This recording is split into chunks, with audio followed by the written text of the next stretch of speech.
keharusan Ya, gitu. Saya pikir. tetapi gini, panduan di dalam berpakaian di dalam Islam bukan harus berpakaian seperti orang Arab, tetapi berpakaian dengan menutup aurat. Nah, aurat ini kita harus tahu. Iya, betul. Laki-laki bagaimana, perempuan bagaimana. Kalau di dalam Islam, laki-laki aurat itu dari pusar sampai lutut. Ini yang harus tertutup semua nih, Pak. Kalau perempuan, semuanya aurat. Kecuali apa? Wajah dan tangan. Jadi rambut pun harus ditutup. Sedosa apapun kita, selama mulut dan hati kita, la ilaha illallah, pada ujung-ujungnya nanti, walaupun kita dihukum dulu nih Pak, pada ujung-ujungnya nanti tetap di surga, gitu loh Pak, maksudnya. Ya, karena itu untuk membayar maksiat yang kita lakukan di dunia. Tetapi selama hati dan mulut kita, la ilaha illallah, ujung-ujungnya kita tetap surga. Itu maksudnya. Ya, satu lagi terakhir tentang ini nggak tahu ini budaya apakah harus nanti. Kan saya perhatiin kan kalau orang-orang Islam dan Muslim sangat identik dengan misalkan contoh kayak cara berpakaian lah. Misalkan kalau lagi lebaran pakaiannya kan identik tertentu, ya kan gitu. Saya tidak bilang soal hijab ya, ini saya ngomong cowok gitu kan gitu. Nah, termasuk kayak ketika saya lihat banyak orang Muslim kalau lagi Jumatan, kan ada yang menggunakan baju-baju tertentu lah ya, maksudnya yang identik lah ya, gitu kan gitu. Nah itu sendiri apakah benar diturunkan langsung dari Allah kepada Tidak. Bahwa lu harus berpakaian seperti ini, bla gitu. Maksudnya, Tidak. Itu kan kayak di time, misalnya saya merasa kayak itu identik banget gitu kan gitu. Kalau lihat saya dandanan saya kayak apa? Iya, makanya saya bertanya gitu kan gitu. Saya tadi siang Jumatan cuma pakai celana jeans sama kaos, Pak. Iya. Ya, jadi gini maksud saya. Islam diturunkan untuk menyempurnakan apa, Pak? Untuk menyempurnakan akhlak manusia, bukan untuk menyempurnakan fashion manusia. Yang kita harus ikuti dari Nabi kita apa? Akhlaknya. Ya, betul, itu kan paling penting, betul. Bukan fashionnya loh, Pak. Bukan fashionnya loh. Apakah kalau saya dandan seperti ini, saya nggak bisa dibilang Muslim? Iya, betul. Yang dilihat Muslim itu adalah akhlaknya dan imannya dan akidahnya gitu, Pak. Jadi maksud saya, ketika Bapak masuk Islam, bukan berarti Bapak harus berpakaian seperti orang Arab. Ya, itu pertanyaan saya karena kan bukan Pak, tenang aja. Oh enggak, bukan. Saya pikir bahwa itu terjadi pada saat itu di Arab memang gaya berpakaian seperti itu zaman itu ceritanya zaman itu loh ceritanya. Sedangkan kita kebetulan kan dari nenek-nenek kan udah lahir di benua berbeda gitu kan, kultur berbeda gitu kan. Kita kadang jadi pertanyaan ke saya bukan positif atau negatif ya. Kenapa sih selalu harus mengidentifikasi diri sebagai seperti yang di origin lah. Cerita itu saya suka bingung gitu, kenapa? Apakah emang tidak seperti itu, ada Pak. keharusan gitu? Tetapi gini, panduan di dalam berpakaian di dalam Islam bukan harus berpakaian seperti orang Arab, tetapi berpakaian dengan menutup aurat. Nah, aurat ini kita harus tahu. Laki-laki bagaimana, perempuan bagaimana. Kalau di dalam Islam, laki-laki aurat itu dari pusar sampai lutut. Ini yang harus tertutup semua nih, Pak. Kalau perempuan, semuanya aurat. Kecuali apa? Wajah dan tangan. Jadi rambut pun harus ditutup. Gitu. Mohon maaf ya. Iya. Itu bukan perintah Nabi, itu perintah Allah SWT. Ya, karena pada faktanya kan kalau dari gambaran-gambaran kayak Bunda Maria pun kan menutupi aurat, itu fakta. Bahkan Paulus yang mengajarkan yang berbeda dengan Yesus masih mengajarkan perempuan juga harus berkerudung. Kalau nggak pakai kerudung, botakin. Iya. Paulus tuh, Pak. Iya. Ya, itu saya klarifikasi aja sih, karena saya pikir apakah itu emang ada satu kayak bukan hukum lah ya, saya nggak ngerti bahasanya lah gitu kan, apakah emang itu hanya sekedar orang mengidentifikasi diri lah. Tapi bukan berarti saya melarang orang-orang Islam berpakaian seperti orang Arab, Bapak ya, enggak loh ya. Saya sendiri juga punya gamis. Itu kan lebih ke memaknai atau tafsiran masing-masing. Cuma saya tahu apakah itu satu regulasi atau keharusan loh gitu bagi saya. Bukan. Jadi gini Pak, di Islam itu kan ada istilah sunnah. Sunnah itu adalah sesuatu yang dilakukan Nabi dan diikuti oleh pengikutnya. Nah, di hadis-hadis yang sahih, Nabi diceritakan berpakaian begini, mengenakan penutup kepala begini dan sebagainya. Itu hanya sesuatu yang ingin diikuti karena kecintaan kita kepada Nabi kita. Tapi bukan berarti keharusan gitu. Bukan berarti kalau kita nggak mengikuti kita dosa, ini lain cerita. Makan olive oil dia ngikutin, karena benar sunahnya. Bukan karena kalau kita nggak ngikutin sunnah terus kita langsung cap neraka gitu, bukan gitu. Itu hanya sunnah. Ya kayak kalau hal ini dilakukan baik ceritanya. Ya, kalau kita mau melakukan karena kita cinta, ya monggo aja, nggak ada yang nyalain kita. Sekarang siapa yang mau melarang Bapak pakai baju Meksiko coba? Yang mau melarang siapa? Kan nggak ada yang melarang. Gitu. Itu hanyalah masalah fashion. Makanya saya sampai sekarang juga saya berpenampilan begini. Ya ini saya sukanya berpenampilan begini, tapi bukan berarti saya tidak bisa pakai peci atau pakai kopi yang bukan nggak bisa. Nggak, maksudnya gitu. Saya sih tidak memasalahkan mengenai cara berpakaian orang ataupun agama apapun ya. Cuman kan saya ingat bahwa kalau teman-teman muslim itu kan semacam ada keseragaman ketika satu acara atau satu misalnya Jumatan itu kan benar-benar seragam semua tuh. Saya pikir apakah ada ini? Saya pikir lebih ke situ loh. Saya bukan bilang bahwa ini ikut-ikutan enggak. Saya pikir kenapa gitu. Sedangkan konteksnya kan di agama. Kita ngomongin di Indonesia loh, bahwa itu kan agama lain kan tidak ada soal masalah identifikasi berpakaian, kebersamaan itu kan tidak ada, kecuali pemuka agamanya ya, Bante pakai begitu kan udah jelas gitu. Kalau peci Pak, itu bukan Islam loh, bukan identik dengan Islam loh Pak. Peci itu tradisi bangsa Indonesia. Iya betul, Betawi kan juga pecian kan? Iya, orang Kristen pun yang berpeci ada nggak Pak? Ya, ada juga. Ada. Jadi maksudnya kalau disebut dengan pakaian Arab itu ya yang gamis, dengan apa namanya yang seperti apa namanya, yang penutup kepala dengan tali di sini. Nah itu mungkin dari Arab. Yang mau pakai monggo, kita nggak usah mengolok-olok. Yang nggak mau pakai juga nggak usah mengolok-olok gitu maksudnya. Ya makanya kadang-kadang saya juga sebagai orang saya Kristen itu kan dulu kan saya anggap kayak kenapa sesuatu hal yang kayak seakan membedakan kayak mereka tidak sadar kayak Bunda Maria aja kan pakai berhijab, tapi kok seakan dijauhkan, seakan berbeda banget gitu kan. Ada pendeta yang jawab, ada yang ngomong begini Pak, itu kan fashion. Mana fashion, dia kan hidup di zaman itu dia. Itu fashion katanya. Kita nggak bisa ngikutin fashion orang-orang pada zaman dulu. Kalau kita mau ngikutin, kita harus pakai kain yang kasar-kasar begitu. Sekarang fashion berkembang katanya gitu kan. Ya, tapi itu tadi saya kembali lagi Pak, ada yang namanya aurat dan bukan aurat. Aurat harus ditutup. Nah sekarang ketika ada perintah atau tradisi menutup aurat, pasti kan zaman dulunya sudah ada yang memerintahkan. Dari mana? Pasti dari nabi-nabinya. Nabi-nabi dari mana? Pasti dari pencipta, kan gitu sebenarnya. Iya oke, itu oke. Sunat begitu juga Pak. Iya betul. Tapi kalau sunat harus. Kalau udah sunat. itu mah udah saya dulu. Sudah. Udah kebetulan. Enggak, waktu saya kecil dulu. Waktu kecil. Waktu kecil. Kirain udah nyolong start. Enggak. Udah itu mah udah. Kalau itu udah. Lagian itu kan. Nah gini. Ini ada sesuatu yang ingin saya beritahukan kepada Pak Hendra gini. Di dalam Islam, kita tuh diajarkan untuk sangat-sangat menghormati orang tua. Betul, itu betul. Terlebih ibu kita. Jadi ibu kita nilainya 3 kali lebih tinggi daripada ayah kita. Artinya apa? Karena kan ibu kita yang mengandung kita, melahirkan kita, membesarkan kita. Jadi dalam Islam kita tuh sangat-sangat diperintahkan untuk menghormati ibu kita. Ya, 3 kali kadarnya daripada ayah kita. Terus di dalam Islam bahkan begini Pak. Ini malah di Quran nih. Jadi ketika kita diperintah oleh orang tua kita, ya, kita jawab aja nggak boleh. Oke. Ya, nggak boleh. Cuma jawab aja nggak boleh, apalagi panjang gitu. Iya. Ya istilahnya begitu. Jadi di dalam Islam kita tuh diperintahkan untuk benar-benar sangat-sangat menghormati orang tua kita. Orang-orang yang sudah bersahadat di sini, selalu saya kasih pesan apa? Kalau sebelum masuk Islam kamu sudah sayang dan hormat pada orang tua kamu, terutama kepada ibu kamu, setelah bersahadat kamu harus bisa menunjukkan kamu lebih sayang, kamu lebih hormat. Jadi dengan cara seperti itu kita hanya berharap ya seiring waktu. Iya, seiring waktu. Kita hanya berharap supaya orang tua kita bisa melihat perbedaan kita sebelum dan sesudah gitu lah. Oke. Gitu. Karena di Islam kita ya kalau kita benar-benar mau ngikutin Quran, begitu perintahnya. Bahkan kepada orang tua kita yang beda keyakinan, kita pun nggak boleh menolak perintahnya selama perintah itu tidak untuk berbuat maksiat. Bermaksiat itu bisa salah satunya apa? Menyembah atau menyekutukan selain Tuhan. Iya. Gitu. Oke deh, saya paham deh. Jadi tentang tentang masukan dia soal istri juga udah ngomong soal tentang masuk gereja dan sebagainya, antarin gitu segala. Loh Pak, saya punya mualaf datang ke sini. Ini suami istri nih. Yang istri udah masuk Islam duluan. Tapi menyembunyikan keislamannya dari suaminya. Bahwa soal yang namanya Quran apa itu dia naruhnya diumpetin. Karena masih pada ke gereja, mau nggak mau kan dia harus ikut ke gereja. Iya, betul. Ke gereja lah dia. Orang Katolik juga nih Pak.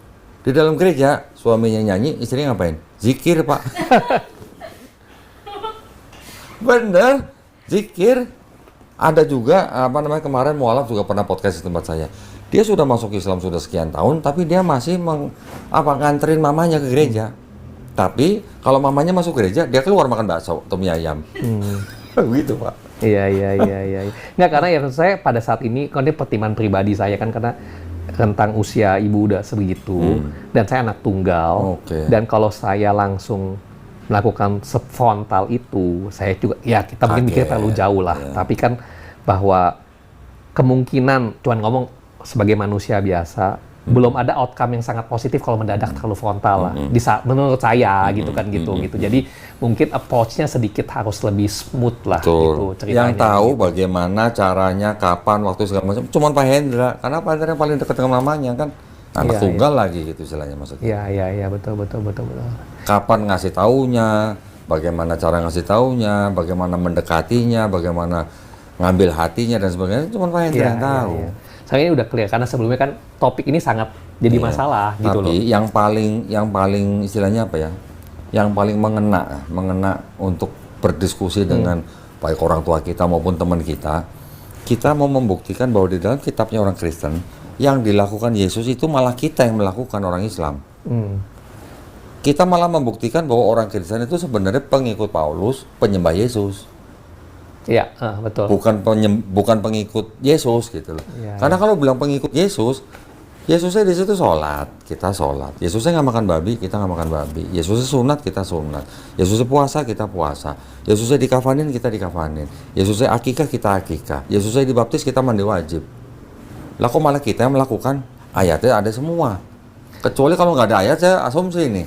Ya karena konsep yang Yohanes Koma itu yang paling jadi itu, dan Yohanes Koma itu kan ditekankan lagi sama si Paulus, ditempelin ke Yohanes Koma. Jadi pengajaran Paulus pada Yohanes Koma bisa itu jadi Pak, bisa jadi Paulus tidak kenal dengan Yohanes Koma.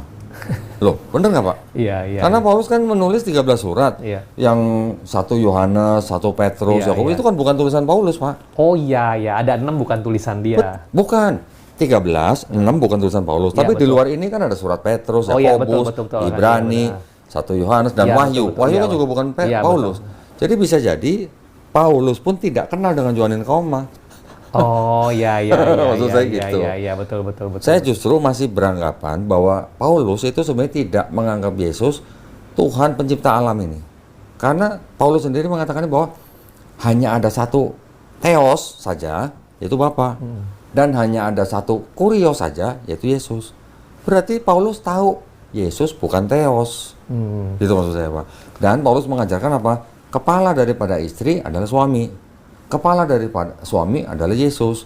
Kepala dari Yesus adalah Bapa. Iya. Berarti ada hierarki Pak. Iya betul. Saya masih berani mengatakan bahwa Paulus itu tidak menganggap Yesus sebagai Tuhan Sang Pencipta atau Theos gitu loh Pak. Cuman seperti tadi Bapak bilang, Paulus mengajarkan sesuatu yang berbeda dengan Yesus.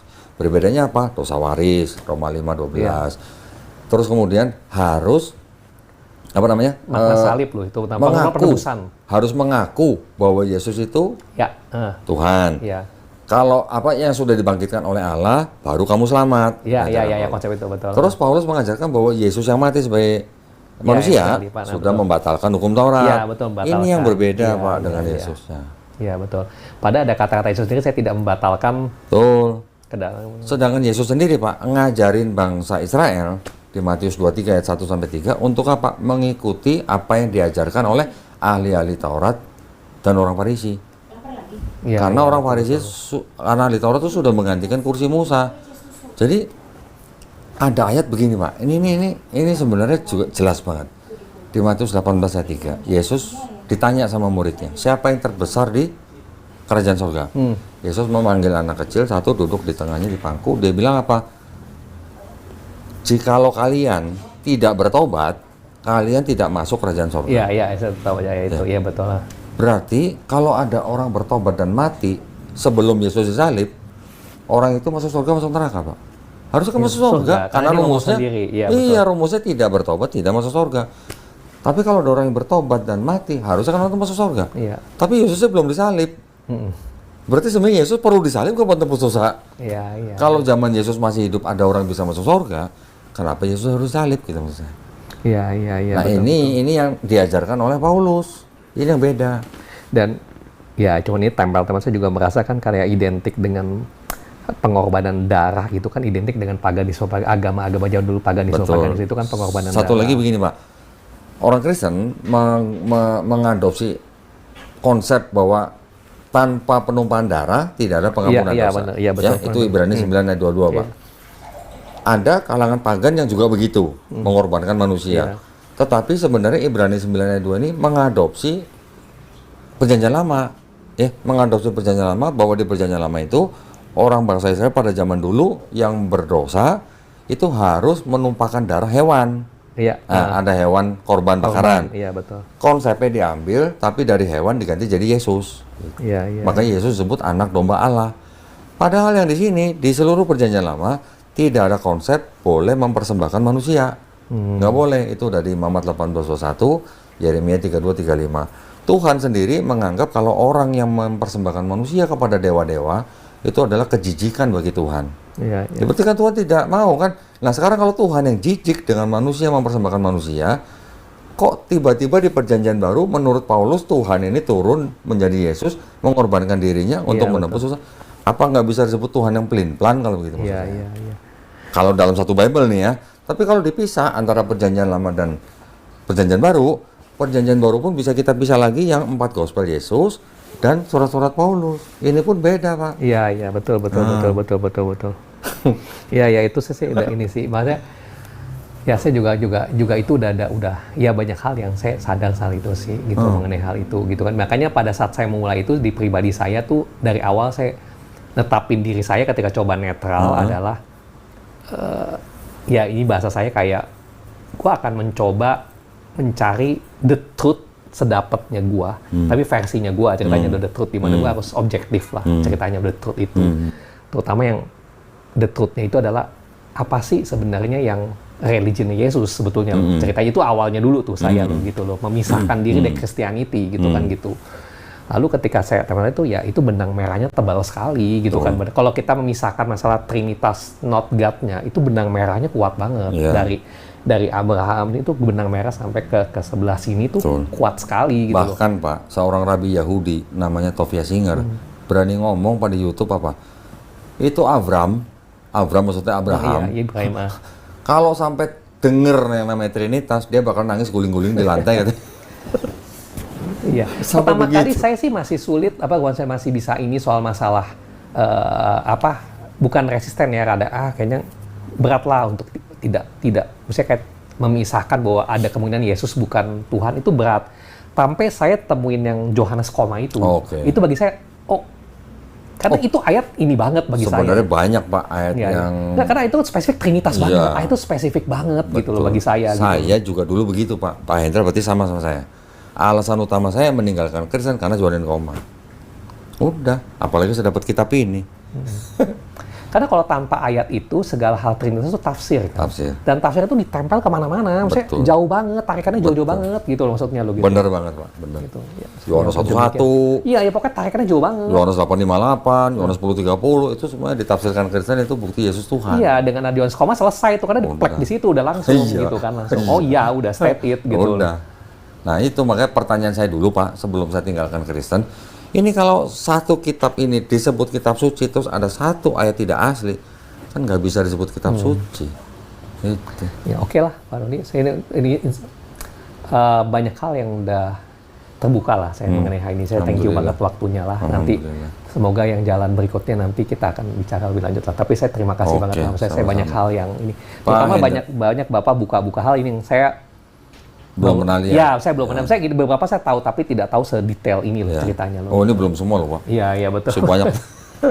Tapi maksud saya gini, ini bukan saya Pak Hendra sekarang berarti kan sudah tahu kondisinya nih ya. Iya. Saya sudah memberikan bukti-buktinya. Islam kita juga sudah perkenalkan dengan konsep-konsepnya.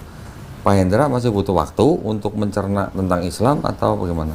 Enggak sih, sebenarnya kalau ngomong butuh waktu sih enggak lah. Sebenarnya enggak ada waktu dekat ini pasti kemungkinan arah saya sih udah jelas lah sebenarnya. Mungkin tapi kan masalah itu segala saya mengenai time penetapan waktu dan sebagainya. Itu kan mungkin saya akan ngomong dengan ada istilahnya ada urusan yang kalau misalnya Bapak enggak ada. Ini cuman benar-benar bukan pastor kan? Nah maksud saya, kalau Bapak bukan pejabat agama atau bukan pemuka agama, yang menghalangi Bapak untuk masuk Islam apa? Sampai detik ini jujur, sampai detik ini cuma masalah yang tadi saya ngomong gitu kan. Masalah ego saya nggak, kalau mama sih begitu. Lebih ke masih pertemuan ego saya kayak ngomong, gua aja nemuin banyak hal, sorry ya, soal Islam itu. Ini similarity-nya tebal banget dengan Yesus, dengan Taurat dan sebagainya kan, gitu. Beberapa hal yang saya rasa conflicting di perjanjian baru, ternyata kalau saya menggunakan apa yang dicerita di Quran soal nabi-nabi itu dan Yesus ya, itu lebih smooth di kepala saya dibanding memaksa. Jadi kayak ini yang urusan Kristen ini conflicting kayak dipaksain banget sih, saya dipaksain banget tema ini gitu kan gitu, dan sampai add-onnya itu dipaksain banget gitu kan gitu, misalnya gitu kan. Sedangkan kalau kita accept aja ceritanya seperti apa yang diceritakan misalkan di tempatnya Quran, itu transisinya jauh lebih, misalnya lebih smooth loh, bahkan itu cerita ini smooth, hampir semuanya smooth loh, gitu kan, melanjutkan gitu kan gitu. Jadi maksud saya, yang menghalangi Bapak untuk beriman atau masuk Islam apa? Sebenarnya nggak ada jujur. Cuman saya tadi bertanya, sebelumnya saya cuma nanya Bapak adalah, tadi kan mungkin karena saya ada dasarnya berbeda, saya cuma nanya adalah gini, ketika saya pengen tahu, ini kan saya udah banyak tahu nih tentang Islam, saya pikir tahapannya itu saya belajar dulu, saya pikir akhirnya saya belajar dulu, saya ini segala, lalu terakhir baru saya kasarnya login gitu kan gitu, atau kebalikannya gitu maksud saya. Intinya tuh saya begitu loh ceritanya. Gini kan tadi saya tanya tentang, tadi udah saya jelaskan tentang Bapak udah jelasin ya. Ketika Bapak mau diakui sebagai mahasiswa IB, kan Bapak daftar dulu. Nah, dia masih dijelasin sama saya juga nggak paham. Maksud saya gini Pak, ketika Bapak sudah tahu nih, Bapak mempelajari, oh ini IB ini kredibel apa enggak, sudah yakin, kan Bapak daftar dulu ke IB. Setelah masuk IB, baru Bapak mempelajari materi yang diajarkan di IB kan? Nah, maksud saya gitu. Ya, makanya saya mungkin beda gini, karena kebetulan pada saat kalau di Katolik, kan kita nggak bisa langsung dibaptis. Kalau Kristen bisa langsung, anytime. Katolik itu harus melalui proses yang namanya kayak belajar agama, katekumen, setahun, dan sebagainya. Kalau di Islam?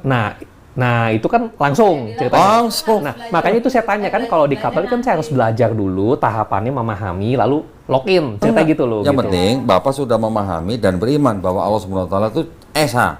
Tidak ada Tuhan yang layak disembah selain Allah SWT. Itu yang pertama Pak. Yang kedua, Bapak beriman juga kepada Nabi Muhammad SAW. Karena mengajarkan untuk menyembah hanya kepada Tuhan yang Maha Esa ini. Nah, sorry, yang itu kedua. Maka saya, tadi Bapak tanya kapan saya login. Kasih saya waktu, karena saya belum masuk ke topiknya Nabi Muhammad. Saya belum jujur ngomong. Karena bagi saya itu tokoh sakral. Saya pengen masuk, dari baru saya jujur. Pagi ini saya baru mulai nontonin tuh ceritanya. Kasih saya waktu nggak lama untuk saya masuk ke tokoh ini ceritanya kan. Karena kan itu, kedua itu penting kan, bahwa mengakui kan. Secara jujur kan saya belum mengenal. Maksudnya ini fakta loh, saya belum mengenal. Gitu. Gimana kalau saya kenalkan dalam lisan beberapa menit, nanti Bapak bisa buktikan dengan membaca Sirah Nawawi. Saya udah beli. Sudah beli? Saya udah kasih, tapi dia ngomong nggak mau baca dulu. Saya belum mau masuk ke tokoh itu, karena tadi saya ceritanya. Yesus Tuhan tuh sama dia tuh masih... Ya jadi Bapak ini sekarang sedang menyelesaikan masalah teologi dulu. Iya, proses sebelumnya saya membereskan teologi, walaupun ini saya udah bisa memisahkan nih. Yang tokoh ini saya udah bisa, ini ceritanya. Saya udah maksudnya 100% adalah yang atas ya, tapi dengan manusia 99% berdasarkan pengetahuan saya saat ini, saya udah bisa memisahkan ini ceritanya nih. Nah, justru saya kalau saya sih hanya gini Pak, kami tidak bisa membuat atau membolak-balikan hati siapapun, tetapi saya hanya bisa mengingatkan kesempatan itu atau hidayah itu belum tentu datang 2 kali. Kita pun tidak pernah tahu besok kita masih bernafas apa enggak. Jadi maksud saya, ketika kita sudah beriman kepada Allah SWT tentang nabinya, nanti kita bisa pelajarin Pak dari Sirah Nabawi. Gitu maksud saya. Karena yang diajarkan Nabi Muhammad SAW ini sudah jelas, tadi Bapak bilang sendiri, garis merahnya itu tebal dengan Yesus, tebal dengan Nabi Musa, tebal dengan Abraham, bahkan sampai ke Adam. Ajarannya loh Pak. Saya nggak ngomongin tentang tradisi dan sunnah nih. Kalau tradisi bangsa ini dan tradisi bangsa ini pasti beda, ya kan? Tetapi core-nya, ajarannya menyembah kepada Tuhan yang Maha Esa itu. Dan Nabi Muhammad SAW ini bukan menciptakan agama baru Pak. Jadi kalau saya tahu. Jadi kalau misalnya dibilang Islam agama baru, ada sholat, ada sujud, ada wudhu, ada riba haram, babi haram. Ini kan sudah ada Nabi Musa, Pak. Jadi maksud saya, sebenarnya Nabi Muhammad SAW itu hanya menerima risalah Quran itu untuk menyempurnakan risalah-risalah yang sudah diberikan kepada Bani Israel. Udah gitu kan. Dan risalah ini adalah untuk rahmatan lil alamin. Kalau Taurat, Zabur, Injil hanya khusus untuk Bani Israel, ini untuk seluruh umat. Ini untuk seluruh umat gitu loh. Nah, kalau Kristen Pak, Yesus bilang aku diutus hanya untuk bangsa Israel, domba yang hilang dari bangsa Israel. Nah, Kristen ini bangsa Israel bukan gitu maksud saya. Iya. Kalau ditafsirkan domba itu segala macam baik ke tafsir. Orang Kristen menafsirkan bahwa orang Kristen adalah bangsa Israel rohani gitu katanya. Iya, gitu. Tapi kalau rahmatan lil alamin kan nggak perlu rohani. Kita semua bisa maksud saya. Maksud saya gini, Pak. Orang yang baru masuk Islam itu seperti orang yang diberikan grace period. Grace period, Pak. Masa tenggang. Masa tenggang untuk apa? Untuk belajar. Gitu loh, Pak. Allah pasti maha tahu lah. Saya pernah dihubungin sama seorang ibu-ibu Katolik dari Semarang. Dia berdiskusi sama saya. Kodoni, saya sudah 3 hari ini nggak bisa tidur. Kenapa, Bu? Nonton video Kodoni gitu. Saya nggak bisa tidur. Gitu. Terus dia WhatsAppan sama saya kurang lebih 2 jam. Akhirnya dia, ya sudah, saya masuk Islam. Tapi Kodoni di Jakarta, saya di Semarang gimana? Baik gini, Bu, saya 2 hari lagi mau ke Jogja. Nanti saya mampir Semarang. Saya keluar tol Semarang, kita cari masjid, kita syahadatkan. Siap gitu ya. Saya panggil, saya berangkatnya waktu itu sama teman saya ustazah. Jadi saya minta ustazah itu yang syahadatkan ibu itu. Ketika sudah ketemu ngobrol, ternyata dia kerjanya di pabrik bir, Pak. Gimana dong? Kita orang Islam tahunya bir kan haram. Iya, betul. Tapi kerjanya di pabrik bir. Apakah saya langsung bilang sama ibu, harus keluar? Enggak. Iya. Itu nafkahnya dia, Pak. Iya, dia cari nafkah, dapat nafkah cuma dari situ. Dan dia seorang janda. Iya. Saya nggak mungkin langsung, ibu harus keluar, bir itu haram. Enggak gitu, Pak. Pelan-pelan. Ibu cari pekerjaan pelan-pelan. Iya, kalau misalnya nih, Pak, ada orang rentenir misalnya. Terus dia mau masuk Islam. Minta kita masukin bersyahadat, kan kita pasti bantu. Iya, betul. Tapi hidupnya dari riba. Tapi hidupnya dia dari riba. Nah, apa kita langsung besok nggak boleh lagi ya? Enggak. Makan apa mati? Makan apa mati? Kalau kita kasih makan hidupin dia, kalau enggak, nah jadi kita harus memberitahunya pelan-pelan. Jadi dalam masa konsep itu grace period. Jadi dalam masa grace period itulah kita ngajarin dia. Jadi maksudnya kalau grace period itu, kalau misalkan saya login pun, saya masih ada waktu grace period. Ini kan penafsiran ya. Misalkan gua nganterin emak gua dan sebagainya. Nggak apa-apa. Bahkan saya punya mualaf 2 tahun menyembunyikan keislamannya kepada orang tuanya. Jadi setiap kali dia pulang makan ada babi, dia bilang udah makan di luar. Iya. Pokoknya terus, alasan-alasan. Setiap pagi dia pakai sepatu kets keluar rumah. Ditanya sama orang tuanya, kemana lu? Lari. Iya, pada. Larinya ke masjid, bener larinya ke masjid. Sholat subuh di masjid maksudnya. Itu nggak apa-apa gitu, maksud saya nggak istilahnya nggak membatalkan keislaman dia gitu.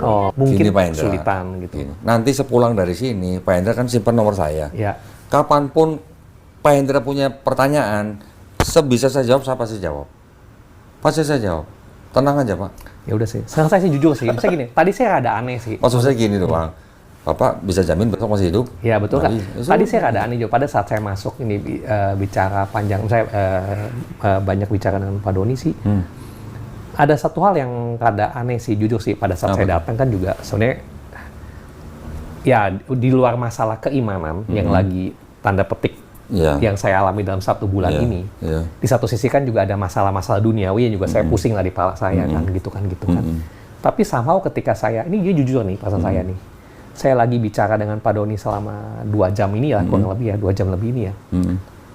Itu mendadak saya ada rasa sedikit, jujur ngomong kayak sedikit ketenangan, sehingga saya tidak nganggep apa yang terjadi di sini itu kayak bukan ngomong nggak takut ya, kayak nggak penting loh gitu. Entah kenapa lo gitu. Ini jujur nih, saya kalau hal yang saya harus open, maksudnya gitu loh. Maksudnya alhamdulillah. Itu hal yang saya harus open gitu kan gitu. Saya juga tadi, saya kadang nyangka sih, kok gue berasa comfort ya dan everything. Bahkan gue tau di sini tektok kayaknya gue nggak gitu terlalu gimana, jujur gitu. Maksudnya, tadi handphone bunyi. Iya gitu kan gitu. Gue pikir itu ya gampang lah gitu kan. Gitu, alhamdulillah. Nah saya nanti Pak, saya berharapnya begini. Nanti ketika Bapak sudah beriman, nah Bapak belajar bagaimana Bapak beriman juga, ya, tetapi juga berikhtiar juga dengan apa? Dengan iman. Maksud saya gini Pak, kan tadi saya bilang Muslim itu orang yang berserah diri kepada kehendak pencipta kita. Ketika kita mau hijrah, berpindah menjadi orang tidak beriman, menjadi orang beriman, begitu kita mengaku orang beriman, kan kita menyerahkan kehendak Tuhan. Jadi kita hanya bisa minta apa yang diperintahkan kita ikutin, apa yang dilarang kita jauhin. Jadi nanti yang mengatur hidupnya Pak Hendra Allah SWT. Gitu maksud saya. Nanti pasti masih ada masa-masa yang mana Pak Hendra ini diuji. Bapak kalau mau terima karyawan dites dulu nggak? Iya, pasti. Nah, udah sama aja begitu. Allah SWT mau terima Bapak sebagai Muslim kan dites dulu, gitu maksudnya. Jadi jangan khawatir Pak, jangan khawatir. Masalah duniawi itu semuanya bisa selesai kalau kita serahkan kepada pencipta kita. Saya dulu waktu baru masuk Islam Pak, beberapa kurang lebih setahunan. Bisnis saya juga lagi pas itu turun waktu itu. Saya memang baru buka usaha dan saya sedang mencari customer, belum dapat, jadi seolah-olah stuck. Setahun Pak saya ngerasain rasanya begitulah. Saya hanya bisa apa? Koreksi, introspeksi. Apa yang masih salah di dalam iman saya, apa yang masih salah di dalam keyakinan saya, itu semua saya buang. Jadi saya ingin berusaha membersihkan diri saya, tidak hanya fisik tapi juga dalam. Ya maksudnya dalam ini berarti saya membersihkan segala hal-hal yang kotor lah istilahnya, yang tidak diperbolehkan dalam Islam. Nggak sampai setahun Pak, nggak sampai setahun saya dikasih amalan oleh guru saya dari Loboratu. Nggak sampai setahun bisnisnya balik. Ya. Dan ketika COVID Bapak bisnisnya turun, saya malah naik Pak. Serius. Saya juga bingung, orang lain COVID bisnis turun, kok sama COVID malah naik. Nah itu maksud saya gini Pak, di dalam Islam rumusnya gampang sebenarnya, kelihatannya gampang, tapi kita ngejalanin mungkin harus belajar Pak. Maksudnya apa? Pertama, bertakwa, menjalankan perintah, menjauhi larangan. Kedua apa Pak? Bersedekah. Udah, dia sekarang udah tiap subuh saya ajarin sedekah subuh. Keren, ya keren. Apalagi ke anak yatim piatu Pak. Ini penting nih anak yatim piatu nih. Jadi bersedekah tuh bisa kepada siapa saja, tapi anak yatim piatu tuh yang penting. Ketika bersedekah, yang di sono ngeliat nggak Pak? Iya pasti. Ya udah gitu aja. Yang ketiga silaturahmi Pak. Silaturahmi itu juga istilahnya bisa membuka jalan-jalan rezeki. Kalau Bapak diem aja, ada masalah, nggak pernah ketemu orang. Hanya doa-doa nggak ada gunanya. Nah itu makanya maksud saya. Itu. Bapak tenang aja, kalau Bapak sudah mengaku sebagai orang beriman dan Bapak benar-benar menjalankan Islamnya itu dengan kafah itu totalitas, dan Bapak serahkan semua permasalahan kepada Allah SWT, sepanjang usaha Bapak tidak menyalahi perintah Dia, insya Allah pasti dibantu Pak. Dan jangan salah juga Pak, Bapak ini sekarang sebagai pengusaha forwarder, masalah cocok nggak cocok, ini kan yang tahu kan juga sebenarnya kan Allah SWT, ya kan? Jadi sebenarnya Allah SWT kan tahu bahwa kita hidup di dunia ini sekarang, selain beribadah, kan kita juga dikasih peran Pak. Peran kita apa gitu. Nah itu yang kita harus tanya, kita minta kepada Allah SWT, peran kita apa sih di sini? Nah kalau kita sudah beribadah dengan baik, bertakwa, dan menjalankan peran itu, masa yang ngasih kita hidup diem aja gitu loh maksudnya Pak. Gitu. Ya, oke. Kalau misalkan berikutnya cuma lanjutan, kalau saya misalkan intinya ngomong intinya adalah memutuskan untuk login misalkan, tahapannya saya tinggal kontak Pak Doni aja lah, tahapan selanjutnya kan gitu kan. Iya, kenapa nggak sekarang aja? Lah bukannya harus ada sesuatu yang disiapin? Apa? Saya nggak tahu. KTP doang. KTP ada di mobil, tapi ada soft copy sih. Kirim aja. KTP di mobil, kalau soft copy ada. Bentar saya kirim. Ya kita butuh juga soft copy doang. Oh, saya pikir tadi di mobil, saya lupa dompet saya nggak bawa. Yang penting KTP Bapak Katolik, udah cukup buat kita bukti bahwa Bapak Katolik. Saya kirimnya ke mana Pak? Oke lah. Ke Melisa aja, kirim ke Melisa. Minta WA-nya. Oh itu yang tadi. 0896. Oh saya WA ke istri saya. Oh iya, kalau enggak. Bukan udah kirim itu KTP. Emang Bapak pikir siapin apa? Nggak tahu gitu. Oh, KTP sih udah kan? KTP udah sih. Oh, udah ke Melisa. KTP. Waktu itu kan KTP Pak Hendra udah belum? udah. Oh udah, ya udah ada. Iya. Bapak sekarang tinggal bersahadat, saya siapin sertifikat, udah mulai besok Bapak belajar Islam. Paling saran saya cuma nanti pulang Bapak mandi besar dengan niat, udah cukup. Mulai besok Bapak belajar Islam. Yang penting ada progresnya. Nanti saya kirimin guru Pak. Iya. Guru privat ke rumah Bapak, seminggu 2 kali. Semuanya free. Nggak usah begitu. Butuh apa lagi? Iya. Ya udahlah, oke. Oke. Jadi kalau gitu saya minta waktu break dulu ya Pak ya. Sebat lagi nih Pak. Oh iya silakan Pak. Makan dulu dong, makan dulu. Pak Hendra makan dulu ya. Nyantai Pak. Harus makan dulu Pak. Makan dulu. Iya silakan, makasih Bu. Enggak, Pak Hendra juga ikut makan dong. Udah saya beliin menunya, Pak. Oh iya. Iya. Nggak boleh nolak dong. Bapak lagi makan jam 10 ya? Iya maaf. Lagi makan jam 10.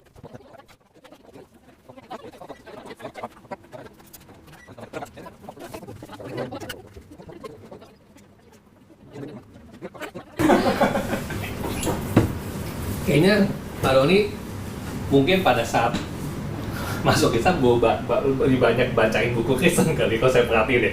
Karena nggak mungkin orang Kristen sampai kecuali dia itu mata pencarian tersebut ya, gitu kan. Tapi kan kalau terjadi problem, kalau mata pencarian dia itu, apakah dia menggali sampai hal-hal yang jadi kelemahan, yang menjadi pertanyaan lah, itu kan nggak mungkin, gitu kan.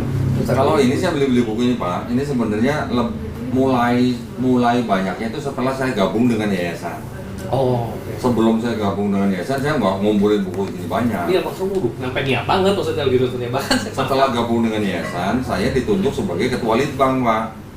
Tugas saya setiap tahun harus debat dengan pendeta minimal 2 kali. Nah kalau saya nggak punya buku-buku ini kan saya nggak punya senjata gitu. Jadi jangan Elia ya? Elia diajak ketemu sama saya nggak berani deh, nggak ada. Saya sempat sih, maaf kata ada teman saya yang saya tanya itu kan dia forwardin, karena saya sebelumnya kan nggak tahu kan ya, yang cuplikan Padon ini banyak nongol, tapi kan saya tidak ngikutin debat-debat panjangnya, karena saya jujur sih pada saat saya cari akses informasi itu saya nggak pengen hanya dari satu orang lah kebanyakan, jadi saya juga banyak nonton dari yang pandangan Yahudi yang melawan sini, pandangan Islam dan melawan sini, saya coba kumpulin semua kan, gitu kan, termasuk yang ateis semua agama lah, iya kan pandangan ini, kita makanya saya hasil dari itu kan saya cari tahu sendiri, katanya kan lumayan sebulan tuh udah banyak banget tuh, karena kan saya dapat sebanyak dari banyak pandangan yang ini kan, ceritanya kan gitu. Nah, tiba-tiba pada saat saya awal banyak tanya ke teman saya, dia forwardin si Elia, saya kan tidak tahu Elia itu siapa, gitu kan. Jadi Elia ngebahas, tapi bukan debat sama Doni, dia ngebahas tentang sesuatu channel dia menjelaskan lah. Tapi ketika saya dia ngebahas soal Paulus, videonya. Nah itu pada saat saya mempelajari Paulus tuh tentang tokoh nih, aneh banget nih ceritanya lah. Temuan-temuan saya terkenal yang soal saya baru tahu kemungkinan besar Injil Lukas dan Kisah Rasul ditulis oleh Lukas yang temannya sendiri gitu kan gitu.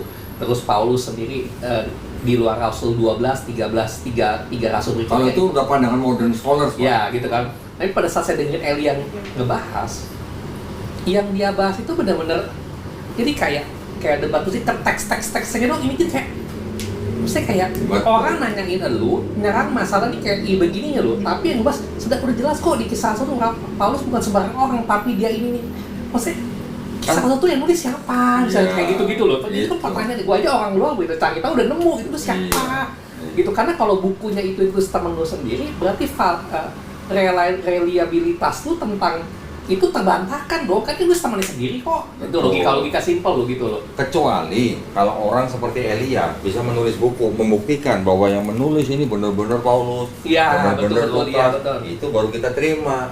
Nah kalau dia cuma bacain Babel dia mah, iya betul. Berarti kan dia nggak ngebatas scholars gitu loh Pak. Iya gitu. Iya kayak gitu.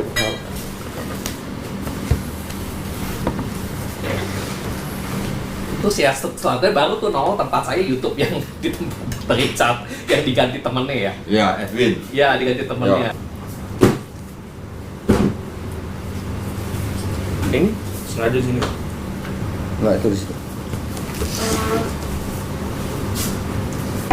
Nah, udah ini aja, ini itu nggak usah. Jadi kalau temuan dari Pak Dondi sendiri yang Johannes Koma itu belum ketahuan dari siapa? Udah. Ada, saya catatannya ada Pak.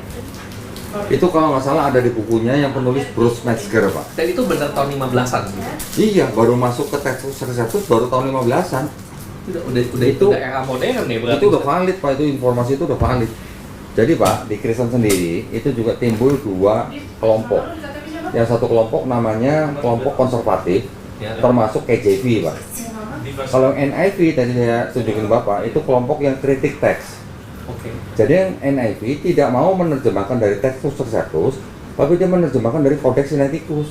Oh, gitu. Ya. Sekarang kalau yang Alkitab terjemahan terbaru itu ngambil dari, misalnya lebih ke NIV atau? Oh gini, saya ada catatan ini ya. LAI ya Pak ya. LAI sama KJV itu sumbernya beda Pak. KJV versus TB. Nah ini, kalau KJV menerjemahkan perjanjian lamanya dari Masoretic Pak. Oke. Ya. Masoretic, PB-nya dari Textus Receptus. Kalau yang TB menerjemahkan dari Biblia Hebraica, yang ditulis ulang oleh Rudolf Kittel, PB-nya dari Novum Testamentum Greek, Nestle Aland juga baru. Gitu. Sedangkan yang beredar saat ini, yang Alkitab yang saat ini di pasaran? Yang di Indonesia, ya TB. Oh TB. TB itu LAI itu TB. TB 1 yang tadi satu ingin Bapak, tahun 1974. Yang terakhir dia baru keluarin revisi tahun 2023. Oh, dia nggak pakai King James berarti ya? Enggak, beda. Kalau yang King James, yang apokrifanya mengambil dari Septuaginta dan Vulgate. Nah, Vulgate itu juga dari Septuaginta. Ya, karena gini, mungkin di kitab Alkitab. Pak, saya sambil makan ya? Iya, nyatanya Pak, nyatanya. Mas, sendok gua mana, Mas? Hah? Tadi udah ngasih? Diambil lagi, berarti loh. Ini ayam. Maaf. Kan kalau di kalau saya lihat memang gini, karena pada saat dulu saya belajar segala kan saya tidak sampai niat buka di halaman depan cetakan tahun berapa penyelesaian enggak lah, karena kan kita diajarin, saya benar punya pemikiran semua itu hanya satu kan, klasik lah, hanya satu gitu kan, given gitu. Kita sambil makan ya Pak? Iya Pak, nyantai Pak. Nah, terus kan kalau kayak gini kan setelah tahu-tahu itu kan baru saya tahu gitu kayak, nah Bapak kan pada saat dulu apakah yang soal tahu-tahu ini tahu ketika temuannya gimana pada saat awal Pak Nusa? Oh, gini Pak, banyak. Bapak pernah dengar Bart Ehrman? Oh iya pernah ya Pak Bart Ehrman. Oh, itu bukunya Pak. Nah, terus yang paling penting ini Pak. Kalau kita mau pelajari tentang gospel ya Pak ya, Bapak harus baca ini. Oh, The Five Gospel. Buku The Five Gospel ini buku yang kontroversi Pak. Buku itu ditolak mati-matian sama gereja. Di buku itu apa namanya, yang nulis itu Pak, itu 2 orang plus kira-kira 80 sarjana perjanjian baru. Oke. Akhirnya mereka mengambil kesimpulan bahwa sambil makan ya Pak. Ya, akhirnya mereka mengambil kesimpulan bahwa yang dianggap benar-benar perkataan Yesus di dalam gospel itu cuma 18% Pak. Masa ya? Kan jauh banget. Semakin saya mencari tahu soal otentikan perjanjian baru, itu temuannya makin aneh-aneh tuh. Sampai lari ke Bible of Ethiopia itu loh. Iya kan, gitu kan gitu. Tuh, Ethiopia. Iya, Bible of Ethiopia kan, ada Book of Enoch di situ kan, ceritanya kan. Itu ada Enoch. Iya kan, Book of Enoch kan segala kan, gitu kan gitu. Terus saya kayak ngomong, jadi semakin saya mencari, maaf kata, jadi kayak gue makin kusut gitu, makin kusut. Atau maksudnya yang mana gitu kan, karena kalau Bapak pernah dengar pendeta Budi Asali? enggak. Nah, dia pendeta aliran Calvinis Pak. Oh, Calvinis ya. Umurnya udah 70. Dia yang saya bilang menurut saya itu pendeta tuh pengetahuannya bagus. MTH, master kan. Jadi saya pernah ngajak dia debat Pak. Saya sambil pegang kitab yang Katolik yang tebal tadi itu. Saya pegang di tangan saya dan saya tanya dia, Pak Budi, Johanin koma itu firman Tuhan bukan? Saya tahu nih pendeta Budi saya ini jujur Pak, orangnya jujur dia. Dia bilang apa? Bukan. Nah, kalau bukan ya udah ini dong masalah. Kok nggak mempertanyakan? Dia tahu, teman dia jawabnya cuma singkat aja, bukan. Gitu. Saya tanya lagi, kalau begitu Pak, kitab yang Bapak pegang di meja itu kitab suci bukan? Saya bilang gitu. Dia bilang apa? Bukan. Masa? Buat saya, debat begitu udah cukup Pak buat saya. Ketika ada seorang pendeta mengakui bahwa kitabnya bukan kitab suci, udah cukup buat saya. Penonton pada tepuk tangan. Saya tanya, kitab Ibrani siapa yang ngarang Pak? Dia jujur Pak, tidak diketahui. Nah, kalau tidak diketahui kenapa Bapak pakai? Nah, alasannya kesimpulan bego saya sih, kesimpulan sederhana saya, ketika nyari temuan adalah problem utama itu dari konsul Nasea itu sih. Menurut saya sih, ketika penyusunan pertama Bible itu, di mana itu banyak syarat kepentingan, di mana menurut saya ini pada kali tidak mungkin lah tidak ada sama sekali naskah asli dari salah satu murid Yesus, menurut saya tidak mungkin. Tapi yang ada mungkin tuh benar-benar di destroy di Indonesia untuk menjadikan yang mereka rekap ini adalah the one gitu loh ceritanya. Ini Pak, nama 4 gospel ini, Matius, Markus, Lukas, Yohanes, ini nama-nama yang diberikan oleh Bapak Gereja. Bukan penulisnya ngomong, aku bernama Matius, aku bernama itu bukan saya pikir nama baptis, istilahnya kayak di sini, nama Pak, Islam gitu. di sini disebutin. Yang memberi nama Matius Markus itu Santo Papias tahun 130 Masehi. Oh, jadi kitab itu dikasih nama Iya. Terus yang memberi nama Matius, Markus, Lukas, Yohanes itu Santo Irenaeus. Tahun 180 Masehi, Pak. Jadi bukan Pak. orang pakai nama baptis itu, saya pikir loh. Bukan. Tradisinya Matius pemungut cukai. Iya. Markus muridnya Petrus. Ya. Lukas temannya Paulus. Yohanes muridnya Yesus. Tradisi, Pak. Tapi sekarang websitenya Katolik aja yang namanya usccb.org bilang bahwa bukti-bukti yang ada sekarang itu tidak mendukung. Itu USCCB loh Pak yang ngomong. USCCB itu wali konferensi gereja Amerika Serikat. Iya. Tapi teman saya cukup terdiam sih, saya tahu dia cukup kaget karena balik saya tanya-tanya dia cukup karena dia kan keimanan dia bagi saya cukup dalam lah ya. Dia bilang dia udah lewatin fase kayak saya 3 tahun. Tapi dia yakin dengan apa yang oke gitu. Tapi saya cukup kaget ketika saya banyak nanya-nanya hal yang saya temukan, itu dia mungkin beda jam, mungkin pas saat dia cari belum fase yang masih ketik web, lu klik bego-bego itu text time banget loh. Bukan tinggal ketik jelasin tentang Johannes Koma, wah semua kan, gue tinggal baca kan, tinggal gue validasi lagi kan, satu-satu gitu kan. Kalau dulu kan nggak bisa. Sekarang udah ada AI ya Pak? Iya, dulu kan belum ada AI, catatan saya ribuan loh Pak. Iya, makanya catatannya banyak ribuan banget. Kan, catatan, bener. Gitu kan. Saya bahkan tinggal ketik AI disuruh tolong susun semua kitab Injil di Perjanjian Baru berdasarkan tahun pembuatan. Dia bikin grafik kuat semua loh. Ini dulu saya surat Austen tok gitu loh ceritanya.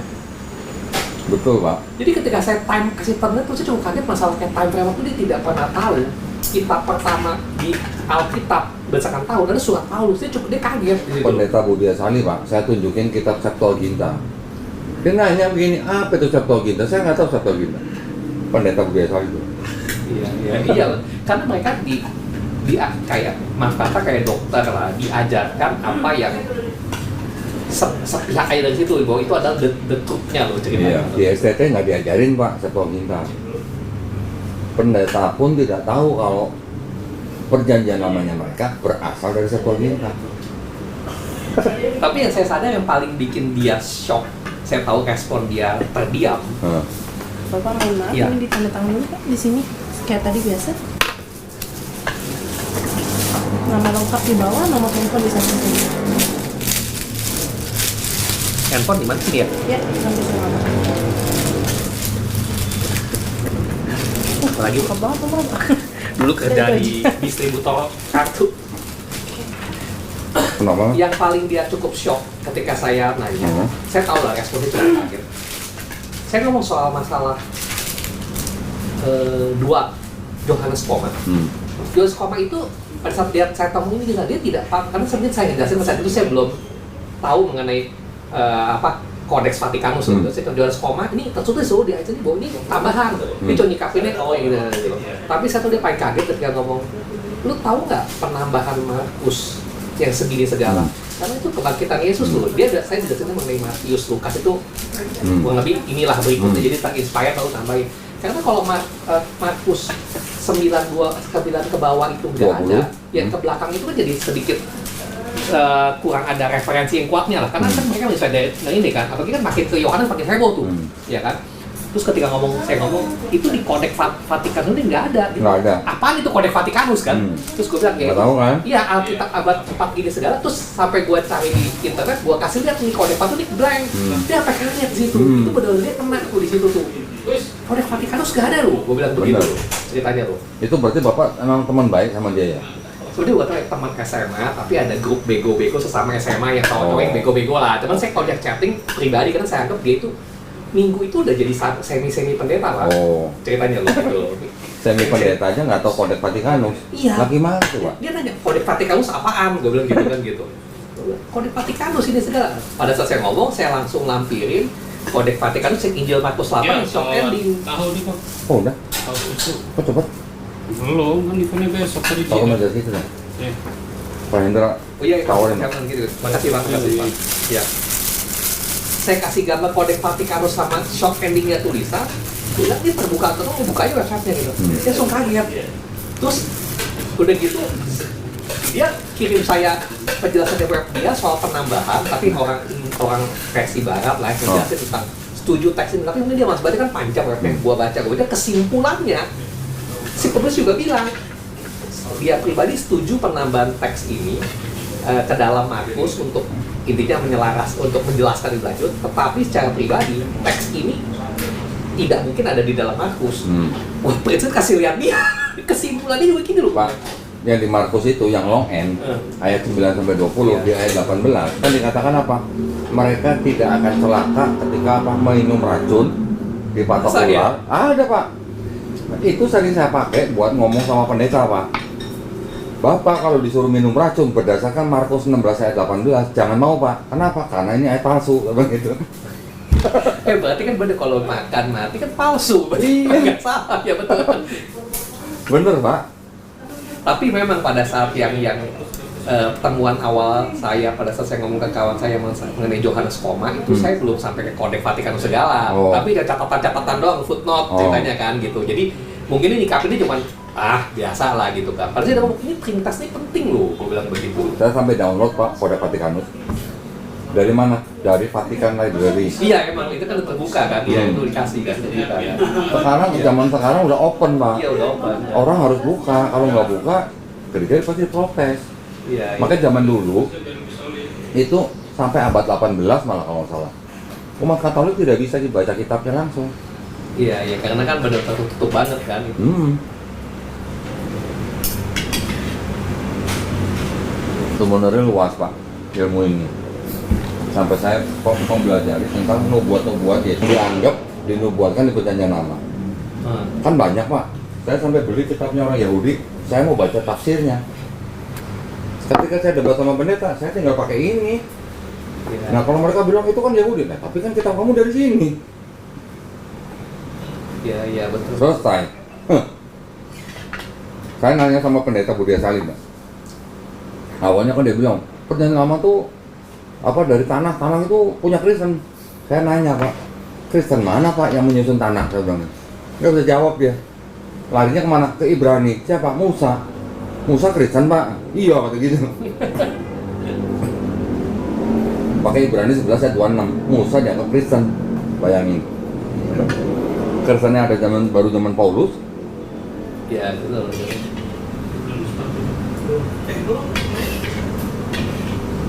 Kalau tapi pertama kali awalnya saya pikir Paulus itu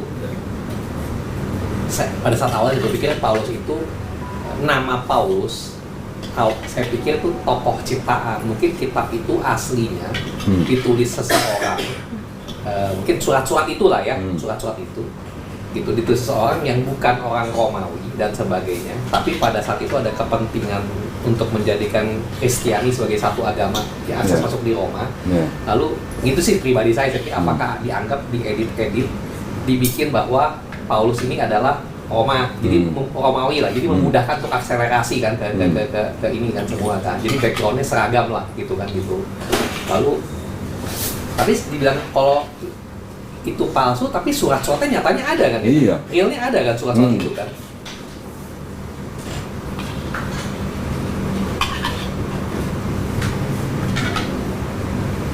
Zaman sekarang udah canggih Pak. Orang bisa mengetes manuskrip yang kuno dengan tes karbon. Iya. Ketahuan ini tulisannya tahun berapa? Gitu. Quran juga tidak terlepas Pak dari uji karbon. Oh pasti, karena kan Islam itu kan jadi sorotan barat, pasti udah dites habis-habisan. Ternyata Quran yang disimpan di Universitas Birmingham Inggris dites karbon itu sejaman dengan Nabi Muhammad SAW. Oh, di abad tersebut. Di abad tersebut. Berarti yang nulis kemungkinan besar kenal dengan narasumber.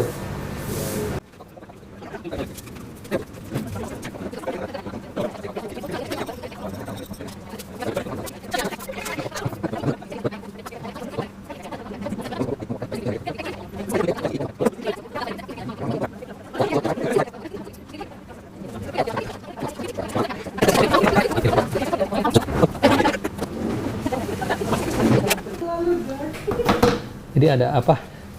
Dia mau rekam katanya Oh. yang gue bilang tentang Allah itu loh.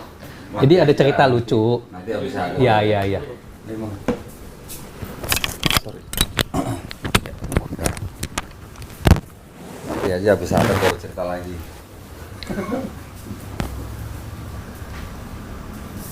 Udah pernah sholat tahajud ternyata panjang. Ya itu ntar ceritanya. Jadi sampai detik ini jam 3 bangun. Oh ya? Sebenarnya gini, saya itu orang aneh, Pak. Saya itu orang yang dari dulu, entah kenapa, ini udah lama loh. Gua setiap hari tuh bangun jam 3 tanpa alarm. Tidurnya jam berapa? 9. Oh iya. Gua bangun jam 3 tanpa ada susah, tapi rata jam 3-an lah, 3 setengah 4, 3 Enggak, kalau tidurnya jam 9 otomatis pasti bangun jam 3. Tapi bangun jam subuh tetap 9. Banyak kan orang. Gue selalu bangun jam 3. Gue Iya, jam iya. 10 tetap bangun jam 3, jam 4. Oke. Always. Lalu sampai pada saat dia ngomong, Saya orang lu sebenarnya spesial loh. Orang Islam tuh banyak mimpi tuh bisa kayak lu gitu kan bangun segala. Karena Iya. bangun gue suka segar kan. Gue ngapain ujungnya bisa saya olahraga di rumah di Oke. kamar gitu kan gitu. Saya ngapain saya olahraga gitu kan gitu. Kalau sebelum dulu saya cuma buat nonton iPad nggak penting lah gitu kan gitu. Lalu ya udah terus dia suruh saya coba intinya sholat tahajud gitu kan. Oh ya udah dia sebelum sholat tahajud saat sholat sajadah. Dia sebenarnya kan gue selalu mempertanyakan. Gue lihat tuh kan sajadah, maaf kata ngomong ribet banget sih, lu kan doa aja harus pakai ini itu kemana, apalagi kalau masih tenteng-tenteng, lu kan ribet banget sih, maksud gua lo.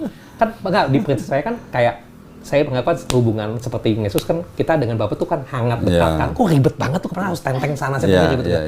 Udah tuh, pada saat dia mulai suruh saya sholat, yang tahajud doa kan, termasuk yang si doa si ini apa yang 100 kali itu doanya si Yunus ya, Nabi Yunus kan pagi-pagi kan, ya udah. Terus pagi-pagi doa Yunus kan gitu. Gua doa dong sekali kan. Gua versi gua kan belum tahu urutannya nih. Gua tahu lo kan berlutut. Ya udah gua lutut lah. Gua tahu nih caranya nih kan pegang begini. Gua coba kan begini sikap.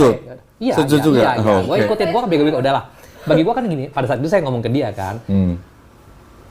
Hubungan gua dengan Allah ini bukan personal gua dengan dia. Cara gua berkomunikasi gua lakukan cara gua dulu menurut gua. Gua bilang gitu. Udah tuh dia enggak tahu dia kan gua lakukan itu. Nah, pada saat itu awalnya saya nggak berlutut, yang tiap pagi itu saya lakukan tiap pagi, misalnya udah hampir sebulan saya nggak putus loh, ya kan, gitu. Saya doa saya berlutut kayak biasa kan nggak nyaman, gitu kan udah. Terus setiap kali kan dia nanyain, lu pakai sajadah nggak? Gue bilang, aduh ribet banget sih lo pakai sajadah segala lah. Gue bilang kayak apaan aja, gue bilang gitu. Lu doa aja harus nenteng sana nenteng sini kayak apaan lah. Nggak simpel, gue kan orang luar, kan? Ngapain sih lo kayak gitu? Udah gitu kan gitu. Nah itu lucu banget. Jadi saya pas lagi doa pertama, gue coba berlutut tuh.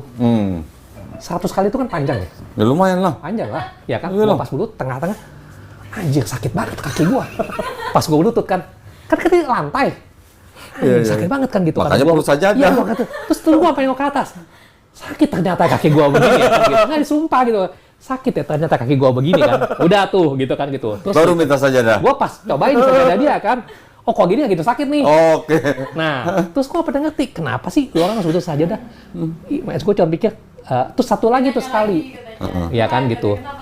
Kan sajadah ada di kamar tidur dia, gitu kan gitu. Kalau gua lagi pagi-pagi atau doa, ini saya mungkin karena masih kan gua nggak pengen ada orang lah ya, gua ke kamar satu, gitu. Pada saat gua ke kamar ruangan yang buat ada satu lah buat olahraga gitu. Begitu gua masuk, itu kamar kan yang dibersihin, gua betul begini kan, gua cium kan itu kan ada ya kayak karpet olahraga kan, itu bau banget. Pas gua cium, anjir bau banget kan. Terus gue senyum sendiri. Oh iya ya, mungkin gue tahu lah, bukan itu manfaatnya, gue tahu. Tapi gue ngomong ke dia, itu kayak jawaban yang di atas langsung ke gue deh. Gitu. Itu jawabannya. Lu nggak usah tahu ngejelimet panjang lebarnya itu apaan. Lu nggak pakai kaki lu sakit kan, gitu. Terus besok kali lu nggak pakai, itu kotongmu tuh bau kan. Lu cium sendiri kan. Ya udah, lu udah tahu lah. Terus gue ngomong ke dia ketawa. Gue bilang enggak lah, bagi gue oke lah. Gue bilang oke, nggak apa-apa gue pakai sajadah. Gue tahu ini bukan untuk kaki sakit, tapi bagi gue maknanya simpel. Kalau gue pakai ini kaki gue nggak sakit. Itu dulu aja lah penerimaan gue. Iya benar, udah nggak apa-apa. Tapi nanti pelan-pelan Pak Hendra nanti belajar juga. Kenapa kita harus sholat? Nah itu. Iya betul. Kenapa kita harus bersujud? Ya. Nah, sedangkan nabi-nabi yang lain sebelumnya pada sujud, ya kan? Kenapa kalau kita mau mengaku beriman pada mereka, kenapa kita nggak ikut sujud? Itu maksudnya. Sujud itu bisa jadi seperti ini. Otak manusia itu kan butuh darah dan oksigen. Tapi kalau kita begini diam, duduk, berdiri, bagian atas kepala kita ini nggak bisa dapat darah dan oksigen secara optimal. Menurut kedokteran nih, baru bisa dapat darah dan oksigen secara maksimal ketika kepala kita sujud. Satu. Yang kedua, kok apa Hendra, kalau bercanda sama temennya, ditepok bahunya gini, marah nggak? Enggak. Ah lu gitu. Iya. Marah nggak? Enggak. Kalau ditepok pahanya gini, ah lu marah nggak? Enggak. Tapi kalau paling dikelepak marah nggak? Emosi. Iya. Berarti apa? Kepala kita adalah bagian tubuh kita yang paling mulia kan? Betul. Kita diperintahkan meletakkan bagian tubuh kita yang paling mulia di tempat yang paling rendah. Oh. Artinya apa? Artinya kan kita bukti bahwa kita menghamba kepada pencipta kita. Itu maksudnya. Iya. Ya, makanya Nabi juga diajarin bersujud, umatnya juga disuruh bersujud. Nah, kalau kita mau beriman pada Nabinya, kenapa kita nggak ikut bersujud? Lah Yesus juga sujud gitu. Iya sih benar. Tapi transisi itu yang kadang-kadang jawaban yang bagi saya kan personal ya. Orang bilang kebetulan, tapi biasanya jawaban yang langsung. Termasuk yang pada saat saya awal-awal tahajud itu tuh, yang soal subuh itu kan, gitu kan. Itu kan dia kan nggak tahu gue bangun nggak bangun, dia kan tidur jujur ngomong, dia kan nggak tahu faktanya kan. Orang pertama di rumah itu selalu adalah saya, gitu kan ceritanya kan. Bahkan anjing saya nggak sadar saya bangun, itu kenyataannya lo gitu kan gitu. Nah lalu saya bangun, hari pertama emang refleks saya kan bangun jam 3, ya kan, ya 3.15, bagi gue kan tidak perlu jam lah, bagi gue asal gue bangun selama di bawah 3:30 gue jalanin. Waktu metabolisme badan gitu itu kan, udah gitu. teratur banget ya? Iya pokoknya gue ada jam segini, oke jam segini. Terus tiba-tiba pas hari ketiga, aku tergoda tuh, aku mau set alarm lah di smartwatch gue, alarm pasti bangun dong. Terus tiba-tiba gue set, gue batalin. Gue ngomong kayak atas, tapi secara pribadi. Kalau emang lu mau gue lanjutin doa pagi, gue nggak mau set. Gue mau lihat gue kebangun sampai kapan. Gue nggak kebangun, gue stopin. Gue udah nantang loh. Gue nggak kebangun, gue stopin. Gue bilang gitu kan gitu. Gitu kan gitu. Kalau nggak kebangun, gue stopin. Iya kan gitu. Harus ditantang. Gitu. Terus udah tuh, intinya tuh kebangun lagi. Gue kan mau tes berapa lama dong. Sampai ada satu hari masih dalam di bawah seminggu, ya ribut tim saya sampai jam 11 malam. Masalah beginian kan. Iya. Itu udah ngantuk banget kan gue. Gue kan orang tuh jam 11 tuh kan masih ngantuk. Nggak, ribut jadi seger kan. Itu tidur juga susah tau nggak sih kan gitu. Pokoknya intinya itu aku ketidur pasti di atas jam 11. Gue udah tahu tuh, ini pasti gue bablas. Katanya? Gue udah tergoda nih, gue mau set. Gue mau set timer. Terus gue nantangin ke atas. Secara logika gue nggak akan kebangun. Pasti, gue di jam 11 baru mau makan loh. Nggak akan mungkin jam 3 gue bangun. Ini bablas jam 5. Tapi kalau lu pengen gue beneran bangun, kalau gue beneran bangun, tanpa gue ada rasa ngantuk atau apa, gue akan terusin terus. Sampai jangka panjang. Gue ngomong gitu kan gitu. Nggak taunya? Gue kebangun jam 3. Sama jam 3 tetap bangun? Iya, itu kebangun jam 3, gitu kan. Udah segar ya, udah sholat segala, gue balik tidur kan sudah setengah mati dong ya. Terus akhirnya kepasan tidur jam 4 jam 5 gitu, bangun celeng banget kan. Celeng banget. Nah di situ gue kayak nganggap, gila ya gue sampai, gue tes lagi sekali lagi, pas lagi nginep di rumah. Masih nggak terima juga? Masih nggak terima, gitu loh. Karena bagi gue, nggak mungkin, misalnya gue ngetes loh ceritanya. Ya ini kan antara personal lah, mungkin saya bilang ke dia kan gitu, lu nggak usah urusin cara gue berhubungan dengan pencipta gue gitu. Kalau gue nganggap ini cara gue komunikasi, cara gue dulu, gue bilang gitu kan, lu nggak usah atur, gue bilang gitu kan cara gue gitu kan gitu. Mungkin kalau bagi lu itu tidak sopan, terserah lah. Bagi gue bilang dia yang tahu hati gue, niat gue tuh yang di atas, nggak ada orang bisa nilai gue. Gue bagi gue begitu loh ceritanya. Dan itu kejadian terus sampai satu titik akhirnya gue ngalah, udahlah. Mulai sekarang gue set aja di timer deh, udah gue ngalah aja deh. Karena kalau gue terus pasti ada endingnya kan, gue pasti akan bablas, lalu gue cari pembenaran. Tapi kan gue udah nyoba berkali-kali, waktu itu gue kebangun. Gitu. Nah sekarang udah tanda petik bukan ngalah ya, udahlah.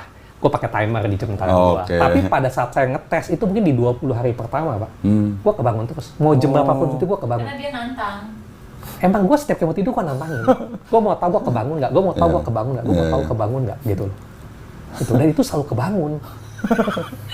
Itu juga terutama yang kalau kita yang Islam, dia tuh kayak nangis mulu kan, karena dia nggak ngerasain tuh. Kan saya bilang, gila ya Allah maha baik banget ya, dia nggak ngerti apaan sih gitu. Gitu. Sebenarnya Allah tuh sayang banget sama dia. Iya. Jadi kita di mata Islam kayak, gila lu tuh disayang banget. Kita disayang banget. Allah tuh sayang banget sama semua manusia sebenarnya. Allah kalau mau bikin semua manusia di bumi ini muslim, bisa nggak? Bisa. Mudah sekali. Oh ya, ngomong satu. Sebelum dia ngomong, kan diem-diem berapa bulan lalu, saya ada teman saya yang juga teman-teman muslim. Saya udah ketemu sama kayak guru dia lah, ustadz dia lah. Saya kan juga banyak WhatsApp. Sama ini coba saya kadang ngobrol via telepon, gue ada masalah gini-gini, suka bantu doa. Gitu kan, gitu. Dia pernah ngomong di telepon saya, Koendra agamanya bukan Islam, saya paling bagus deh kalau ada ini segala. Koendra coba deh sholat tahajud gitu kan, itu pengen gini segala. Terus dia bilang gitu, Terus pada saat itu kan saya masih resisten, masih kan dia gue belum ada ngomong apa-apa kan. Oh iya gitu. Udah nggak apa-apa, saya coba wakilin gitu. Tapi bagus dari Pak Hendra sendiri gitu kan gitu. Pas itu dia ngomong, soalnya itu sholat tuh paling berat jam 3 pagi. Padahal gue tau gue akan mau jam 3, jam setengah 4. Gue nyotin, aduh, sorry deh Ustadz deh, kalau jam segitu mah nggak bakal gue konsisten jalanin, sekali-kali mah oke. Itu gue ngomong loh. Pada saat dia ngomong, beberapa bulan kemudian, itu kan aku tes. Ya kan gitu. Saat tes akhirnya satu titik yang akhirnya mungkin yang di atas nyadarin gue ya. Nah satu titik oke, gue bicara gue tanda petik nantang. Dia udah kasih jawaban. Satu titik gue nggak, udahlah, gue kan tahu. Kalau gue terus-terusin berarti kan gue nyari sampai tidak. Udah saatnya gue ngalah, tanda petik lah. Gue tahu posisi gue. Nah sekarang gue pakai timer. Tapi sebenarnya nggak timer ini bunyi pun, gue selalu bangun. Jadi nantangnya udah 3 kali tuh berarti ya? Udah berkali. Sering. Oh lebih? Lebih. Bukan, itu saya kayak gitu lah, kayak soal saja. Lu orang ribet banget sih. Mau doa aja tenteng sana tenteng. Nggak jujur bagi gue tuh orang ribet gitu loh orang gitu kan gitu. Aku udah coba loh. Padahal saya lagi nangis, lagi doa, lagi nangis gitu. Oke lah. Ya itu kecil-kecil lah. Ya, gitu. ya. Itu personal kan. Yang penting sekarang daftar dulu lah. Ya daftar dulu. Yang penting nanti setelah daftar baru belajar lagi. Yang dipelajarin bukan cuma cara atau bacaan dan segala macam, tapi hikmahnya di balik itu. Jadi ketika kita melakukan kita, oh iya bener ya, Allah menyuruh kita begini karena ini kita tahu gitu. Udah. Justru saya lebih saya pengen mendalami itunya dulu gitu, karena kan kalau soal pelafalan ada kan pasti teks time. Saya pengen nggak mau terjebak ke. Ini insya Allah ya, nanti kalau Pak Hendra sudah belajar ngaji, nanti ada bukunya, ada buku Iqra, nanti sampai harus bisa baca Quran. Ketika Pak Hendra baca Quran dalam bahasa Arabnya dan Pak Hendra tahu artinya, jangan panggil saya kalau nggak nangis ya. Udah gitu aja ya. Ini kita ingetin ya, ini hari ini ya. Nanti insya Allah kalau Pak Hendra sudah belajar baca Quran dan tahu artinya dan bacanya benar, pengalamannya nanti boleh sharing ke saya. Oke, sekarang kita yang penting melakukan prosesi syahadat dulu supaya disegerakan. Ini kan kebaikan ya. Kebaikan itu harus segerakan. Oke, kalau gitu tadi KTP-nya digital sih. Tolong diperiksa dulu sama Pak Hendra. Keterangan nama, nomor dan segala macam alamat sudah benar sesuai KTP atau belum? Sesuai. Pak. Kalau sudah sesuai, baru nanti kita mulai ya. Foto nanti belakangan aja. Nanti di rumah, ini kan langsung saya kasih nih Pak Hendra nih. Nanti di rumah Pak Hendra tinggal pasang foto aja. Oke, sekarang kita mulai ya. Bismillahirrahmanirrahim. Seperti biasa saya harus bertanya kepada calon mualaf. Yang pertama adalah apakah Pak Hendra mau memeluk agama Islam ini atas kemauan sendiri atau ada paksaan dari orang lain? Sendiri. Kemauan sendiri, alhamdulillah. Yang kedua, tadi sudah dengar ceritanya nih ya, dari cerita tentang orang tua dan sebagainya. Tadi kita sudah obrolin lah ya. Pesan saya hanya, Pak Hendra, setelah hari ini, tunjukkan kepada mamanya bahwa Pak Hendra lebih sayang dan lebih hormat kepada mamanya. Oke, itu pesan saya. Karena di dalam Islam kita diajarkan untuk sangat-sangat menghormati orang tua kita, walaupun beda keyakinan. Yang ketiga, di dalam Islam ada syariat. Syariat Islam itu apa? Pertama, syahadat. Yang kedua sholat, yang ketiga zakat, yang keempat puasa, yang kelima naik haji kalau mampu. Kalau mampu ya. Apakah Pak Hendra berjanji untuk berusaha sebaik-baiknya menjalankan syariat ini? Berjanji. Alhamdulillah. Jadi sudah tidak ada yang menghalangi Pak Hendra untuk bersyahadat.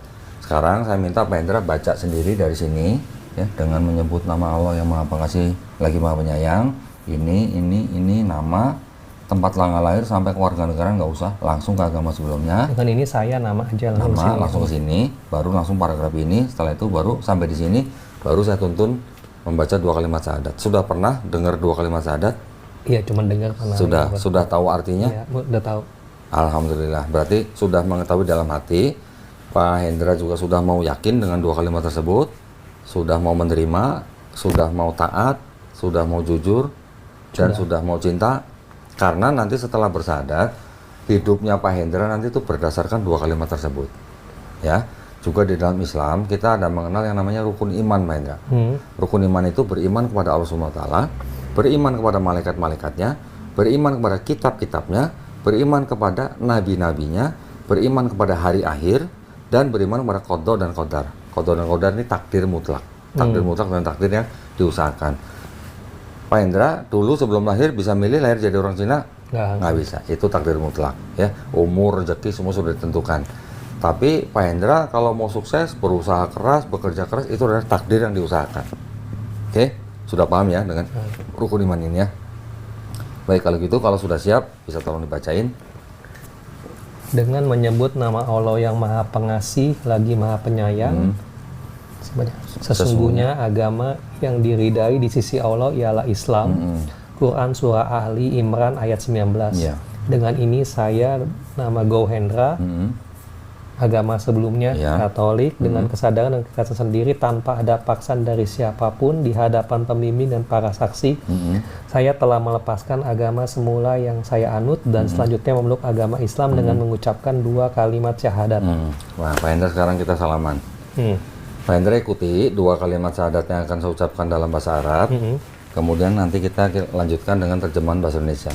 Ya, Pak Hendra lihat saya. Bismillahirrahmanirrahim. Asyhadu Allah ilaha illallah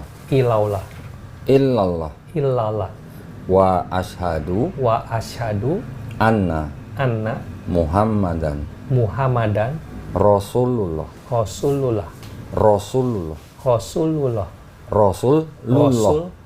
Ya, kita ulang ya. Bismillahirrahmanirrahim.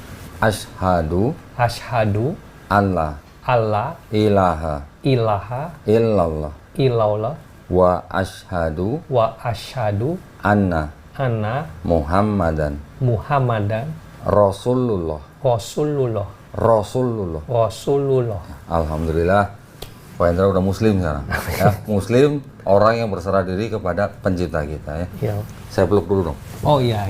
Saudara saya yang baru nih, saudara saya seiman nih, istiqomah insyaallah ya. Amin. Ya, Pak Hendra tolong tanda tangan di atas materai. Ya.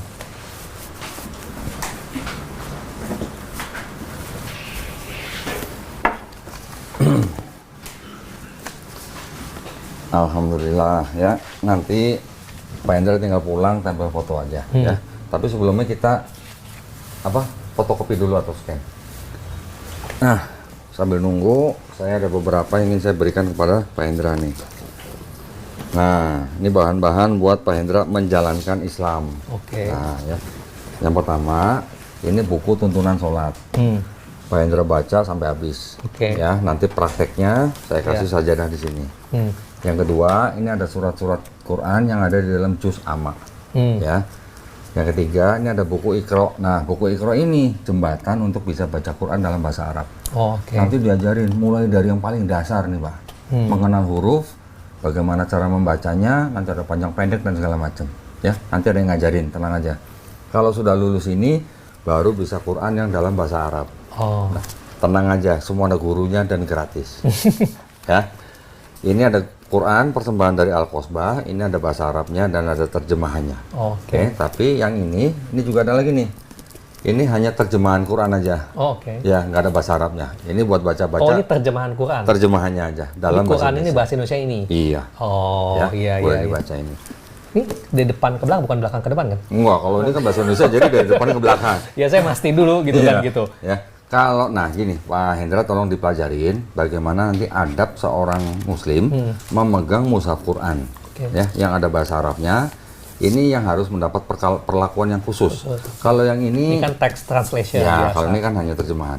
Untuk pegang ini dan untuk membacanya, Pak Hendra berwudu.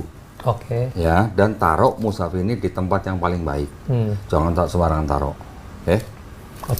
Ya, nanti pulang habis dari sini, Pak Hendra juga jangan lupa mandi seperti biasa, tapi dengan niat dalam hati.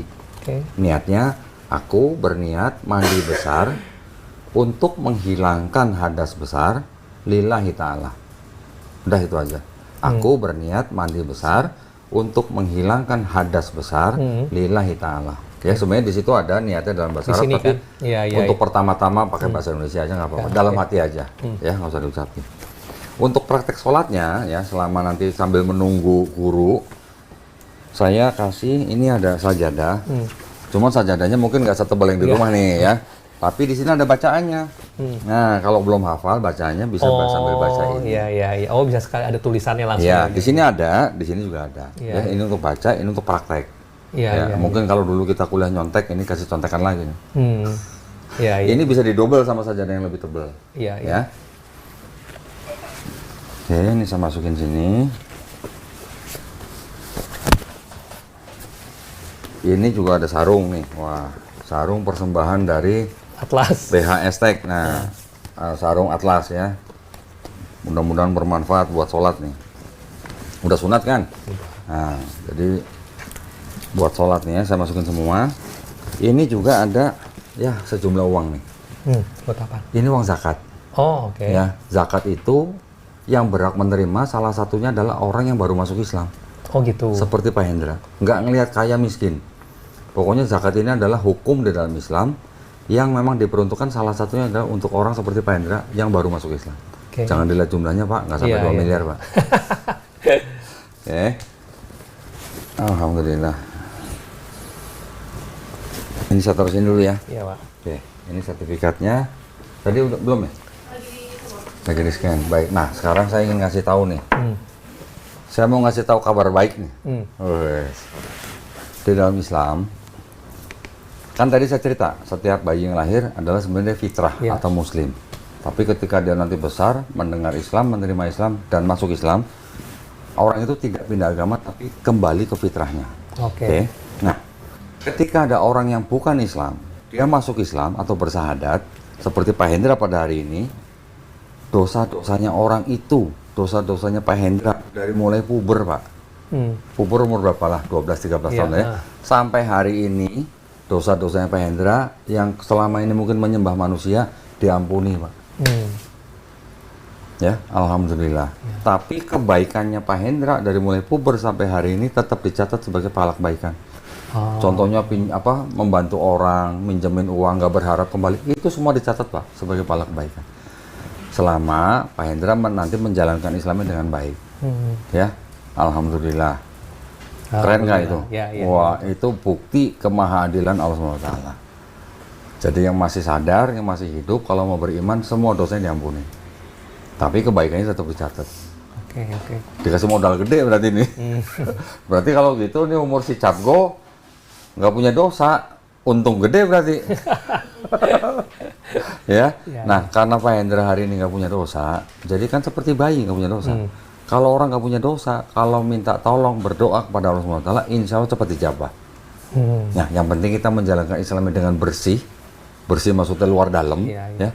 Insya Allah Allah pasti bantu. Entah mungkin nanti bisa jadi ganti, atau entah mungkin Pak Hendra dikasih peran yang lain, kita nggak tahu. Ya, yang penting kita terima aja. Allah kita kasih peran sebagai apa? Gitu aja, Hendra ya. Amin. Yang penting kita bisa menjalankan tugas sebagai suami dan ayah gitu aja. Ya, Alhamdulillah, karena Pak Hendra ini waktu itu menikah dengan apa namanya? Sipil. Nanti akte catatan sipilnya dibawa ke KUA. Ya, dibawa ke KUA nanti diisbatkan. Nanti saya nggak tahu nanti di KUA setempat perlu dinikahkan ulang atau tidak. Nanti diganti dengan buku nikah. Buku nikah Islam. Ya. Itu aja. Terus kemudian KTP-nya. Nah, sebelum ke KUA, KTP-nya harus segera diganti, Pak. Cukup bawa KTP, KK dan sertifikat ini ke kelurahan, cari petugas Dukcapil, nggak sampai sehari jadi. Oke. Nanti kalau KTP yang barunya sudah jadi, tolong difoto, kirim ke Melisa. Buat arsip kita. Karena apa? Karena ketika Bapak sudah menjadi Muslim, kalau ada apa-apa dengan Pak Hendra, itu tanggung jawab kita. Ya Pak ya? Jadi saya bawa. Hah? Udah. Apanya? Itu. Tadi nggak lihat. Jadi bawa ini sama kakak. KTP asli kakak dan KTP bawa ini juga. Iya, ke kelurahan kan. Tapi semua difotokopi dulu Pak. Iya. Hilang itu. Oke, saya serahkan ke Bapak ya. Makasih Pak. Ada pertanyaan, Pak? Enggak ada, belum ada saat ini. Cukup ya, nanti sambil jalan, Bapak nanti save nomor saya. Apapun pertanyaan Bapak, insya Allah saya jawab sepengetahuan saya. Kalau saya nggak tahu, nanti saya tanya guru saya. Iya, baik. Nanti nomor Bapak kita serahkan ke guru yang akan menghubungi Bapak. Gurunya nanti menghubungin Bapak sediakan waktu dalam seminggu 2 hari. Sekali datang 90 menit Pak. Ya, Bapak mau ambil waktu jam berapa aja silakan kasih tahu gurunya. Saya mau jam 6 pagi, silakan. Boleh Pak. Kasih tahu alamatnya, kasih tahu jamnya. Nanti guru itu datang sesuai dengan kesempatannya Bapak bisa. Oke. Ya. Oke. Bapak nanti diajarin niat, diajarin wudhu, diajarin sholat sama guru itu. Oke. Ya, nanti diawasin juga sama gurunya. Oh Pak, ini salah, ini bener gitu. Terus Iya. sampai ke Iqra. Sampai nanti Bapak bisa baca Quran. Jadi guru itu nanti akan kita cover atau kita fasilitasin sebanyak 32 kali pertemuan, Pak. Ya, 32 kali pertemuan. Kalau Bapak serius dan fokus, insya Allah Bapak udah bisa baca Quran.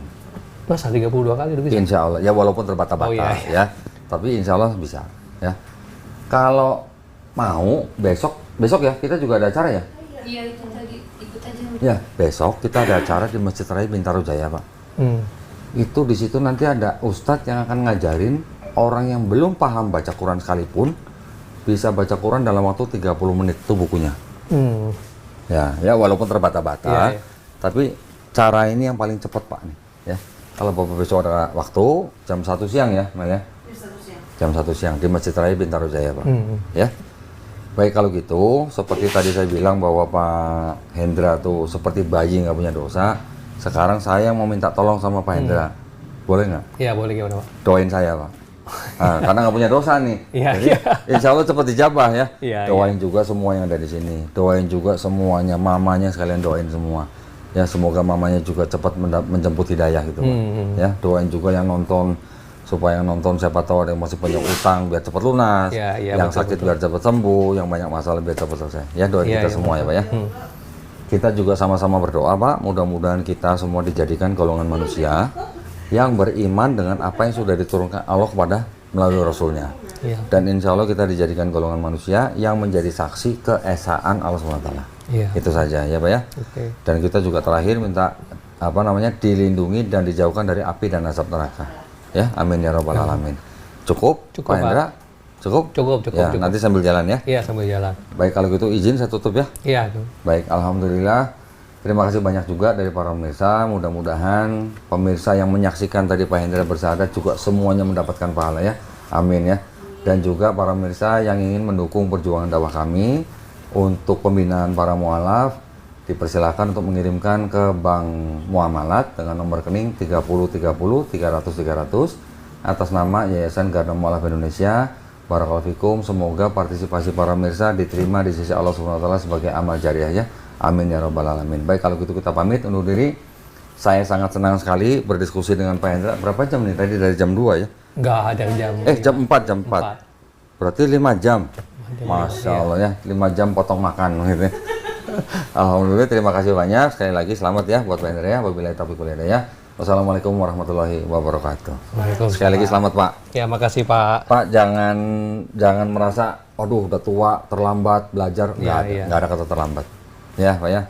Teman, karena sering lihat teman sholat, sering lihat teman ngaji. Saya pergi dari rumah, saya udah bulatkan hati untuk masuk ke